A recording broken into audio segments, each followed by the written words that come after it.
Hai semua, jumpa lagi dalam video kali ini. Saya kali ini akan berbicara mengenai pengobatan yang berbeda dari osteoporosis. Ya. Kenapa ada pengobatan yang berbeda? Karena dasarnya adalah apa yang kita sebut kalsium paradoks. Jadi demikian.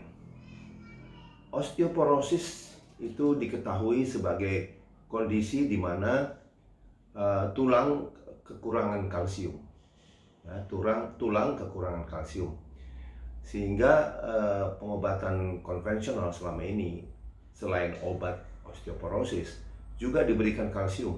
Bahkan kalsium ini sampai diperdebatkan, ya, kalsium mana yang baik, kalsium sitrat, kalsium karbonat, ya, sampai polemik. Kemudian muncullah macam-macam kalsium dari coral reef, ya, di laut itu, ya. Padahal semuanya itu tidak ada artinya, karena pada dasarnya kita tidak perlu kalsium tambahan. Ya, kenapa? Karena memang osteoporosis itu memang kalsium di tulang berkurang, ya. Tetapi tidak berarti kita secara keseluruhan sebagai manusia kekurangan kalsium. Tidak. Karena kondisi inilah yang disebut kalsium paradoks, yaitu di tulang memang kita kekurangan kalsium, tetapi di luar tulang, di luar jaringan tulang, terutama di pembuluh darah, itu kita dibanjiri oleh kalsium. Makin tua makin banyak kalsium yang kita timbun. Itu sebabnya ada penelitian kan di Amerika bahwa orang di atas 45 tahun itu ternyata 30% sudah ada kalsium plak di pembuluh darah. Itu sebabnya CAC atau Coronary Artery Calcium Score itu tinggi. Itu kan salah satu prediktor untuk penyakit jantung. Jadi kembali ke kalsium. Saya tidak berkata, tolong diperhatikan, saya tidak berkata bahwa kalsium tidak perlu. Kalsium sangat diperlukan. Ya, kalsium sangat diperlukan. Tetapi kalsium yang diperlukan untuk tubuh kita itu sebenarnya jumlahnya sangat kecil. Ya, jumlahnya sangat kecil. Dan pemberian kalsium itu dengan obat-obatan osteoporosis tidak akan memperbaiki kondisi, tetapi akan memperburuk. Karena apa? Karena pemberian kalsium itu tidak akan bisa membuat kalsium itu masuk ke tulang seperti kita harapkan. Tetapi kalsium yang kita minum sebagai tambahan itu akan tetap berada di dalam pembuluh darah, dan jadi bukannya kita mendapat manfaat, tetapi ini kita mendapat sesuatu yang buruk malah, karena kalsium akan menumpuk di pembuluh darah menyebabkan plak tambah banyak. Ujung-ujungnya kalsium itu dikaitkan dengan penyakit jantung, darah tinggi, stroke sampai cancer, ya. Itu sebabnya kita katakan bagaimana dong? Pengobatan osteoporosis itu adalah yang saya berikan berbeda adalah intinya ada 4, vitamin D3, vitamin K2, magnesium, dan zinc. Jadi kita hanya menggunakan vitamin dan mineral. Tidak ada obat-obatan, ya. Saya jelaskan. Jadi bintang utamanya pada pengobatan osteoporosis saya adalah vitamin D. Karena apa? Karena vitamin D itu berpengaruh langsung mempengaruhi osteoblast, yaitu sel pembentuk tulang, ya, untuk menghasilkan bone matrix, menghasilkan kerangkanya tulang, ya, kerangkanya tulang. Jadi kalau kita minum vitamin D3, kerjanya adalah meningkatkan absorpsi atau penyerapan kalsium dari makanan kita. Ingat, ya, dari makanan, ya. Dan dikatakan bahwa vitamin D itu meningkatkan kalsium penyerapannya di usus sampai 20 kali lipat. Tentu setiap orang berbeda-beda, tapi perlu dipahami bahwa kalsium ini vitamin D ini sangat meningkatkan penyerapan kalsium dari makanan tanpa harus ada susu, ya, tanpa harus ada susu. Ingat, sudah cukup karena yang diserap oleh vitamin D dengan bantuan vitamin D itu sampai 20 kali lipat. Jadi kita kalsiumnya sudah cukup banyak. Jadi anjuran saya, kenapa tidak ada kalsium? Karena kalsium dari makanan sudah cukup kalau kita minum vitamin D yang D3 yang optimal. Nah, kemudian setelah kalsium itu diserap di usus, kalsiumnya akan masuk ke pembuluh darah. Dan untuk sampai ke tulang, ternyata perlu bantuan vitamin lain, yaitu vitamin K2. Jadi kalau ada penelitian mengatakan vitamin D itu ternyata ke dalam dosis tinggi, seperti yang dikatakan oleh beberapa penelitian terakhir di 2019, bahwa vitamin D ternyata juga menyebabkan penyakit jantung. Itu karena vitamin D dipakai sendiri, vitamin D3 ini dipakai sendiri. Jadi hanya meningkatkan kalsium, kalsiumnya itu banyak di pembuluh darah dan akan merugikan jantung. Tetapi yang betul adalah harus disertai vitamin K2. K2 ini bekerja melalui dua protein, yang dalam hal ini adalah MGA, matrix GLA protein. Inilah protein yang diaktifkan oleh vitamin K2. Dan fungsi daripada protein ini adalah mengikat kalsium di pembuluh darah dan membawanya ke target organnya. Itu apa?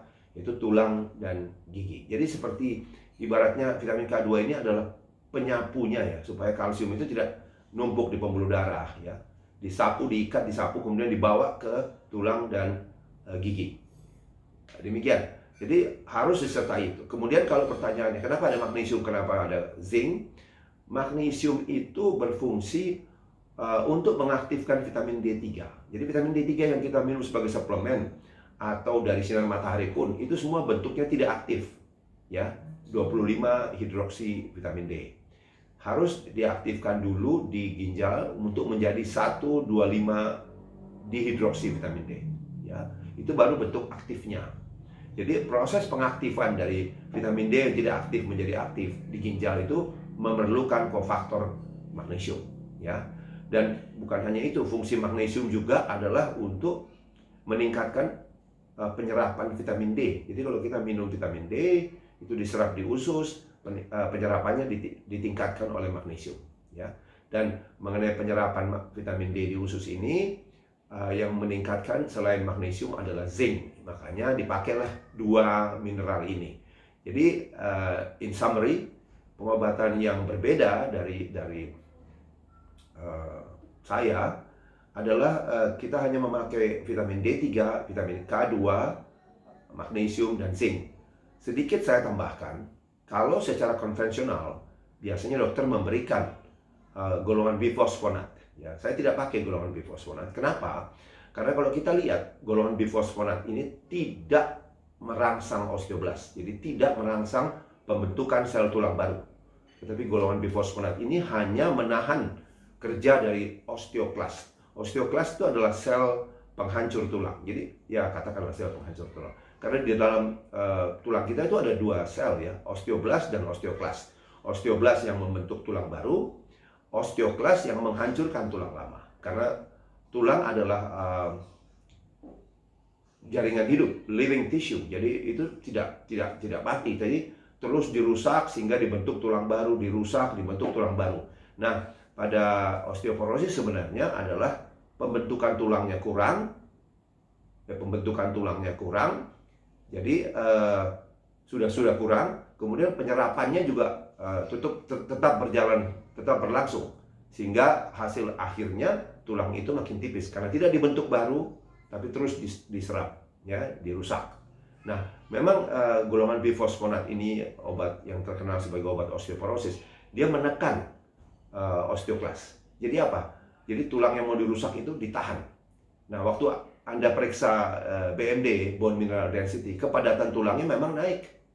Kelihatannya, oh bagus, kepadatannya naik. Tapi ingat, sebenarnya kita periksa BMD kan untuk melihat kemungkinan patah tulang dalam waktu 5 tahun ke depan. Ya.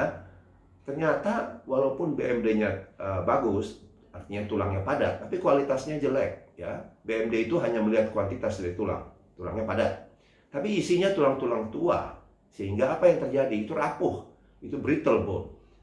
Sehingga sebenarnya tidak memenuhi syarat ya. Kalau kelihatannya BMD-nya naik, tapi kemungkinan patahnya tidak naik ya. Jadi tidak menurun malah. Kemungkinan patahnya tetap naik karena yang dikumpulkan, yang dinilai itu adalah tulang tua. Demikian tambahan saya. Jadi ingat, osteoporosis menurut Vitamin D Society Indonesia Terapinya adalah vitamin D3, vitamin K2, dan magnesium dan zinc. Sekali lagi, kalau masih ada pertanyaan, mesti diingat secara gampang saja ya, tidak usah terlalu tinggi ilmunya, bahwa kalau kita tahu osteoporosis itu berarti tulang, porosis itu poros ya, lubang-lubang lah, berlubang-lubang. Sehingga kita berpikir secara gampang saja bahwa kalau berlubang-lubang, kalsiumnya itu bocor. Jadi itu ada kalsium yang dilepaskan keluar. Sehingga memang, sekali lagi, inilah dasar dari kalsium paradoks, yaitu di tulang sedikit, tetapi di luar banyak, ya, di luar banyak. Kalau mau analogi lebih jelas begini, mobil itu perlu bensin ya, perlu bensin. Tetapi bensinnya itu harus dimasukkan ke dalam itu kan tempat masukkan bensin itu, baru bisa disampaikan ke mesinnya sehingga bisa bekerja itu mesinnya. Tetapi kalau bensin itu kita siram ke bodi mobilnya, ya nggak ada gunanya. Ya, itu demikian juga dengan ini, dengan kalsium. Kalsium itu harus diberikan pengantar, harus ditujukan kepada tulang, bukan langsung minum. Itu akan kemana-mana seluruh badan, bisa ke ginjal, membentuk batu ginjal, gitu. Bisa ke pembuluh darah, terutama pembuluh darah jantung, membentuk plak, sumber penyakit jantung. Demikian penjelasan saya, semoga bermanfaat. Sampai jumpa di video lain. Terima kasih.